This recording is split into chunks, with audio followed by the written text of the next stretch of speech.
The story begins with a boy pulling up to school in a Ferrari, and the name of this lucky bastard, none other than Shen Yuan himself. Cameras are flashing, jaws are dropping. This guy is already making headlines on day one. But the real shocker, a total baddie steps out of the car with him. The guys nearby lose it. Oh bro, this dude just entered school and he's already dating the goddess of the second year? Meanwhile, a nerdy guy with glasses can't stop trembling as he mutters, "Life's easy when you're born rich and good-looking." You just pick whoever you want. And bro, Shen Yuan isn't just picking whoever he wants. He's picking everyone. Even the first-year girls aren't safe. Our boy is casually strolling beside his date. Confident posture, chest out like she owns the world. Girls are watching her with envy, whispering if they should try their luck with Shen Yuan again. One chick, reapplying lipstick, says, "Opportunities must be created." Meanwhile, the king himself, he's just vibing, enjoying life. But here's the twist. This luxurious lifestyle didn't last long. The moment he graduated high school and entered university, it all came crashing down. His family's 3 travel agencies went bankrupt, leaving them with millions in debt. He moves into his cramped dorm, calls up his so-called friends to play some League of Legends. Their response, "A scram, bro. It's no fun if you're not paying for everything." Damn, that's when reality hit. They only stuck around as long as he had cash. Now even his parents and sister are cramped in a tiny place while his freedom vanished overnight. And just when he thought life couldn't kick him harder, it did. He runs into his girlfriend, Chow Wanting. And what does she do? Drops the breakup bomb on him, cold as ice. I hope you find someone who understands you better. 3 years together. Gone in a sentence. Shen Yuan, stunned, asks how she could throw it all away. Her answer? Brutal. Our relationship was never about pure love. Oh, and one more thing, don't ever call me king again. I hate that nickname. This girl already had one foot out the door, and as her ride pulls up, she makes it official. But Shen Yuan stops her with one last demand. Return the designer bags he bought her. She flips out, saying after 3 years the least she deserves is to keep the junk. Shen Yuan smirks and says if she doesn't want to give them back, maybe they should go on one last adventure. Furious, she tells him to go to hell. Her new man leans out of the car, calls her a king, and even has the audacity to ask Shen Yuan if he wants a ride. That's when it clicks. She flipped out when he called her king, but when this dude does it. Silence. Shen Yuan plays it cool, leaning on the car window. "Thanks, bro, but I live nearby. Don't worry about me." But the guy insists, pushing the act of being a nice. Shen Yuan knows it's just a trap to humiliate him, so instead he hits the man with the fatal combo. "You're a good guy, really. Take care of her." Oh, by the way, her favorite condoms? Mint-flavored. Don't waste money on expensive lingerie. She hates it.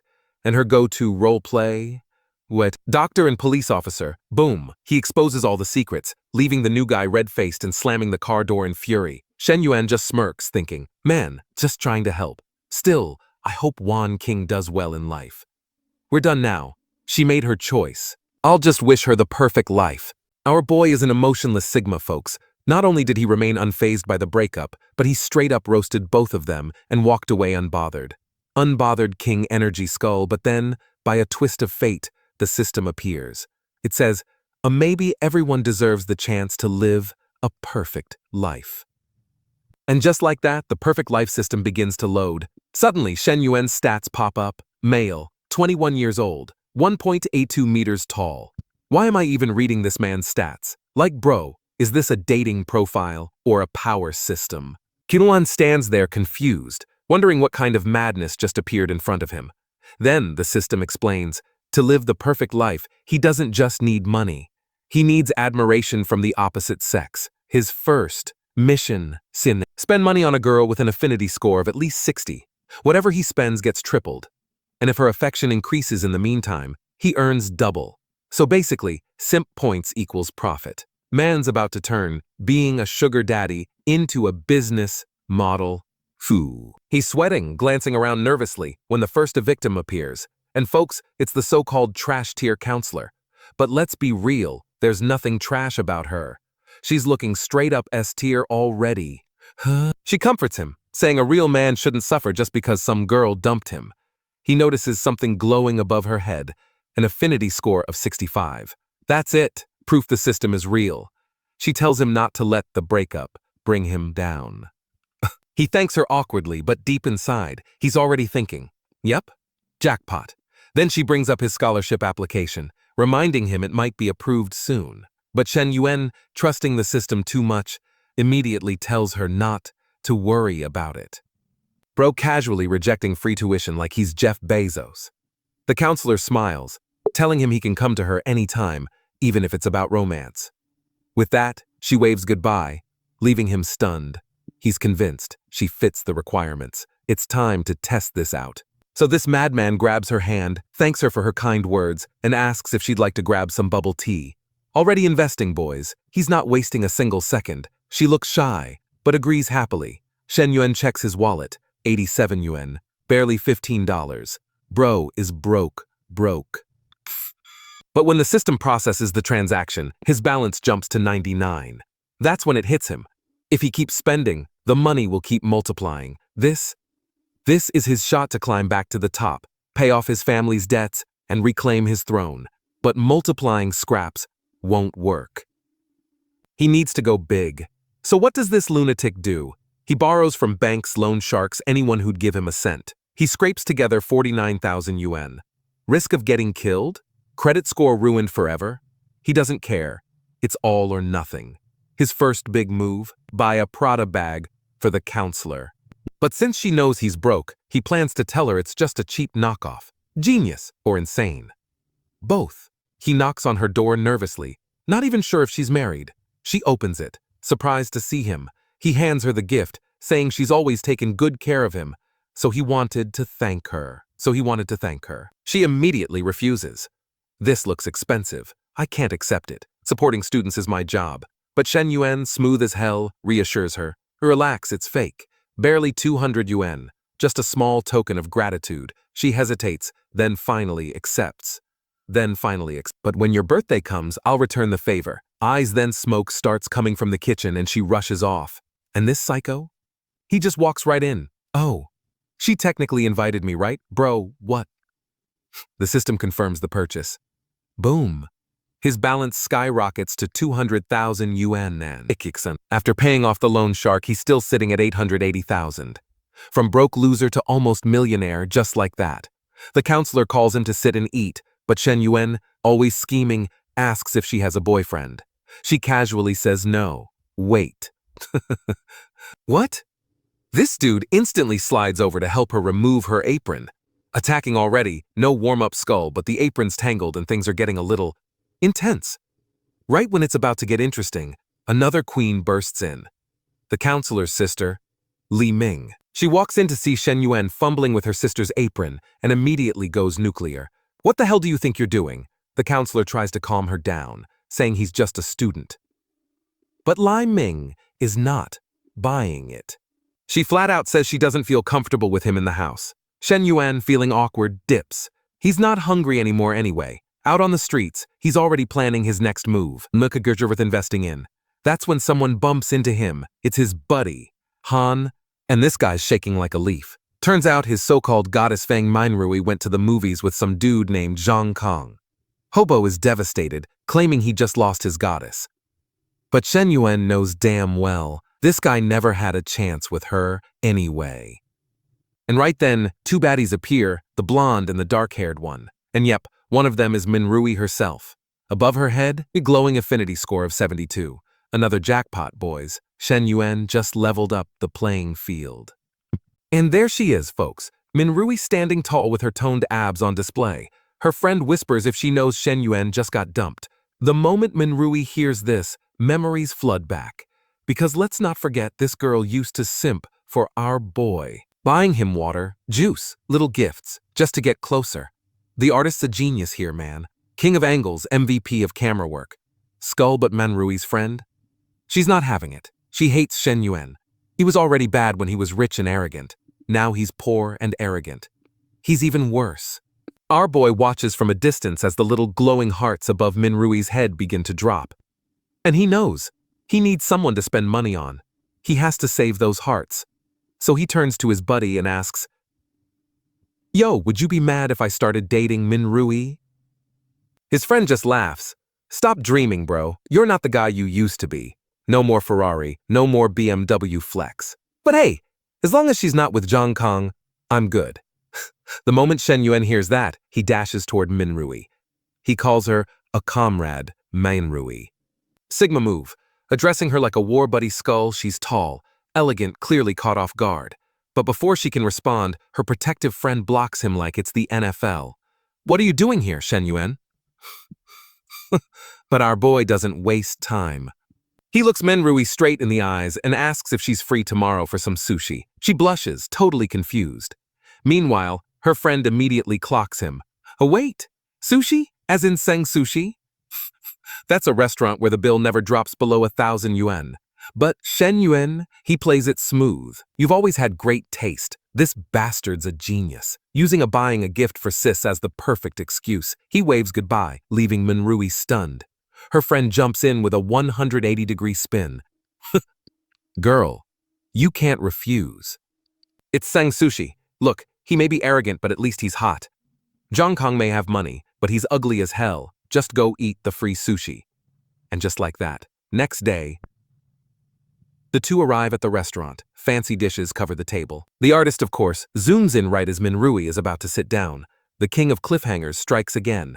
But Minrui gets serious. She tells him she knows about his family's financial struggles and that he shouldn't be spending money like this on her. Shen Yuan, though, is calm. Inside, he remembers. It's been only 2 months since she last gave him gifts. That thought makes him feel awkward, but then Minrui asks why he suddenly invited her. His first answer is weak. I always wanted to, just never found the time. The hearts above her head start dropping. He panics. Sust, Waida. Then he pivots. I remember how you always used to buy me things. How you loved chatting with me late at night on WhatsApp. Boom. Hearts start rising again. System cheating unlocked. Bro is basically save scumming in real life. 40 minutes later, Shen Yuan pays the bill, 2,700 yuan, even after a discount. Minrui is shocked. When she went out with Zhang Kong, the so-called rich guy, he was stingy as hell. Meanwhile, poor boy Shen Yuan is throwing money like a boss. Her affinity climbs from 72 to 76. The system triggers a bonus. He just made 10,000 plus yuan profit from one dinner. Insane. Meanwhile, Minrui is staring at him differently. The more she looks, the more she likes him. She suddenly grabs his hand and says, "Let's go shopping." And just like that, fate drops the drama bomb. At the mall, Shen Yuan runs into his ex, Qiao Wanting, and her new sugar daddy. She's furious. How the hell is this bastard I dumped yesterday already with someone new? And the old man? He's even more pissed. He spent a fortune just to win over Wanting, and yet this broke bastard is already walking hand in hand with another goddess. The tension spikes as Shen Yuan and Minrui face off with the ex and her new man. The old guy steps forward with a fake smile. What a coincidence. Since we're all here, why don't we take a walk together? But Wanting. She's fuming, demanding to know who the hell Minrui is and what Shen Yuan is doing with her. Not really caring, Shen Yuan simply says he's here to buy some gifts for his sister. But the old man? He tries to humiliate him, sneering that this mall doesn't give discounts. Meanwhile, Wan Ning struts up to Minu, warning her to wake up and not get fooled by him. Shen Yuan steps in, his patience gone. Are you even talking about? When did I ever fool her? But Wan Ning just turns away, acting superior. Then the old man piles on, mocking. A bankrupt family like yours, and you're still pretending you have money to spend here? At this point, our boy is getting pissed. He just wants these two clowns to disappear already. That's when the system chimes in, backhand index pointing right. A man living a perfect life cannot be humiliated like this. Spend money to raise affinity with those who like you and crush those who hate you. For every 5 hatred points generated, your money will double. Our boy was planning to walk away, be the bigger man, but nah, the system won't allow it. So he turns to Menu, smooth as ever. Let's go. Turns out Shen Yuan's still famous around here. People are already whispering, the fallen rich boy is back. Minu hesitates. Everyone knows he's broke, so how's he gonna buy anything? But then a saleswoman rushes over, eager to serve him. Meanwhile, Wan Ning is busy hinting at the old man to buy her a handbag. The sales clerk assigned to Shen Yuan, though, she's annoyed. She's annoyed. She wants wealthy customers, not a bankrupted kid. But Minu helps him pick out a bag that screams youth and energy. The saleswoman scoffs. That one's expensive, over 50,000. The clown couple freezes. The old man had planned to spend just 20,000 today. But Minu's already pushing his wallet way past 100,000. She whispers for him to show off his wealth to humiliate Shenyuan. But the truth, his card can't handle it. Then our Giga Chad Shenyuan casually drops the bomb. I'll take both bags. And the accessories too. The clown's stunned. The saleswoman, hands shaking, terrified this a bankrupt guy can't afford it. But before she even finishes calculating the total, Shen Yuan slides his card across the counter. Ring it up. The saleswoman lights up. Her commission's gonna be insane. Meanwhile, Wan Ning is fuming. How the hell isn't he bankrupt yet? The old man mutters he must have borrowed money. But Shen Yuan just smirks, twisting the knife. Don't worry about my purchases. Focus on yours. A rich and powerful man like you should be generous. Maybe buy her another handbag. Spend at least 700,000, otherwise it'd be kinda weird, right? Skull boom. He flipped the script. Now Wan Ning is screaming at the old man to approve his wealth, but the clown can't. He's drowning in loans just to rent that luxury car. So, like a coward, he fakes a phone call and scurries off, pretending he has urgent business. Wan Ning, furious, calls him useless trash and storms off too. Shen Yuan, he doesn't even give a damn. He just played around because the system told him to, and because easy money is always good. Then, smooth as ever, he hands one of the handbags to Minu. She refuses, panicking. It's too expensive. But he tells her it's a reward for putting up with those idiots' nonsense. Then he hands her the second bag. You deserve more than this. I thought it was for my sister, but since you picked it, I know you'll like it. Minu's flustered. She doesn't want to look like a gold digger, but Shen Yuan grabs her hands and whispers, don't worry. This is just the beginning. There are more gifts coming, sister. And if you don't accept this one, I'll be very sad. White heavy checkmark mission complete. The system dings. He gets back 3 times what he spent. Absolute Giga Chad move. Meanwhile, Minu is staring at him, thinking she just found the perfect money tree to keep her from getting too scared. He tells her it's time to head back to school. If she bought anything more today, it'd be too much. Meanwhile, she's standing there silent, staring at him as he climbs the stairs. Through his dorm, he walks past his old fake friends who are talking about throwing a party. The moment they see Shen Yuan, they say, they're going to turn the volume up real loud so he can hear just how much fun we're having.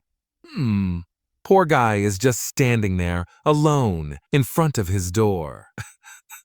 As soon as he enters the room, his friend tells him that bastard Jiang Pang apparently went out with the flower of the school and is bragging about it to everyone. Shen Yuan just tells his friend to calm down, because that guy's days of glory are numbered. Minu is going to end up with him, not that loser. His friend tells him to wake up. Minu and that guy went to the movies together.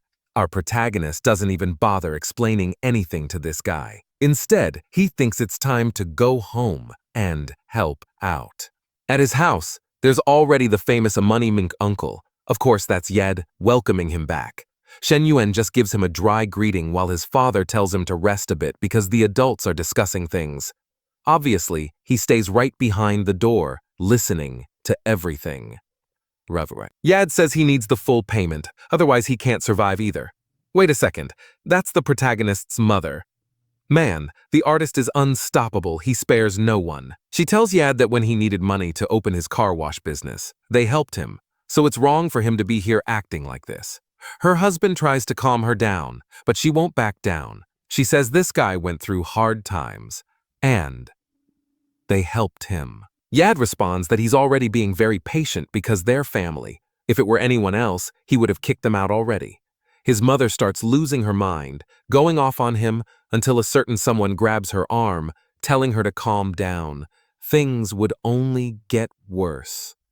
Besides, they'd find a way to get the money. That's when the system kicks in. A perfect life cannot be disturbed by debt. All the money spent paying off his father's debts would be doubled, and he'd even get a bonus of 1 million just to spend on a car for Shen Yuan. This was perfect. He was already planning to use his earnings to pay for this anyway. Meanwhile, his mother is holding on to some jewelry, family heirlooms passed down through generations, since it's the only way to pay the debt. What she doesn't know, though, is that Shen Yuan had already sold some of those jewels a while ago just to buy presents for his girlfriends. At that moment, he opens his door and tells them there's no need to worry. He has the money. Neither of them believes him, they just tell him to stop joking around. This situation was too serious for him to be messing around. But our boy tells them he's not joking. He tells his father to check his phone notifications. The moment they look, there it was. 200,000 just dropped into his account. They demand to know where he got it from, and the smooth bastard, as always, says, "Yeah, please, long time ago, I bought some cryptocurrency. I forgot about it, but recently when I needed money, I checked and saw it had gone up in value." His mother praises him, saying that's perfect. He saved the family. And right away they turn to the uncle, telling him with this the debt is paid. They had money now, so he better disappear. The uncle wants to say something, but his mother just tells him, "Get out." Kicked out of the house, the guy's lost. He came to collect whatever was left of this family because he knew they were bankrupt and thought he'd never get paid. The real question now is, how did that bastard get so much money? Meanwhile, our boy just finished his mission. The 200,000 turned into 400,000, and he received the 1 million that could only be spent on a car. The problem, of course, was that the only thing he paid off was the rent. There were still all the old company debts, which totaled hundreds of millions. For now, this was the best way to help. He needed to keep multiplying his money to pay off the bigger debts. He asks if his parents need more money. His mother says for now no, the other bills weren't urgent, they could manage for a while. But his father, he's not so chill. He asks for at least 50,000 as a loan. Our boy just smiles, thinking, he's just like me when I used to ask for money. He remembers his father used to be chilling in the mansion reading a newspaper, while he would come home from school exhausted asking for spare change. And now, the tables have turned. The scene shifts back to the college where he runs into his teacher. This one, everybody pays extra attention in her class. He walks up and asks, "Are you free tonight?" He wants to invite her to a little dinner, but then he feels the death stare from behind. That's right, Minu is right there. She's not letting this slide. He realizes this woman is his nemesis, and the way she's glaring at him, hands on her hips, he decides to drop it. He just waves goodbye. "Oh wait, I just remembered I have to study. I'll be leaving now." Minu turns to the teacher and says, See, this guy has bad intentions, even though you're his teacher." Meanwhile, Shen Yuan is thinking, man, I'm sweating like crazy running around all day, submissive, like this. Terrible.